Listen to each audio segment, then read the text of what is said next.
Friends नमस्ते जय जगन्नाथ स्वागत करुच्ची आउ गोटे फ्रेश मिनी ब्लॉग को झील सका चाहाटा करके रखीदे पलैगला ड्यूटी मु मोर चिंताग्रस्त मनोभाव नहीं कि बसिक पी दूची चाहाटा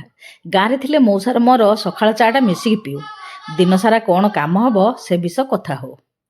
आईटी तो एका आउ कौन करवा मौसा गाँव में घर बगीचा सब संभालुं मुझे नातीटा को टे संभालुची देखा जाऊ फेर आउ थे केबे सब समान हम गाँव आनी परिवार आज तैयारी करदेली गाँ स्टाइल बेसर आउ घर आनी पदिना पत्र बगीचार ता देहरे चटणी तैयारी करची चटणी रेसिपीटी मु देवी आ गोटे ब्लॉग रे आपण माने माउसीर वीडियो देखु थांतु आ भल पाइबा दउ थांतु गाँ को गले मु देवी गार्डन रो आउ गार्डन किचन रो वीडियो सब आपण माने एभली भल पाइबा दउ थांतु आउ चैनल रे जदी नुआ छंदी चैनल को सब्सक्राइब करंतु फेसबुक रु देखुतले फेसबुक पेज को फॉलो करंतु।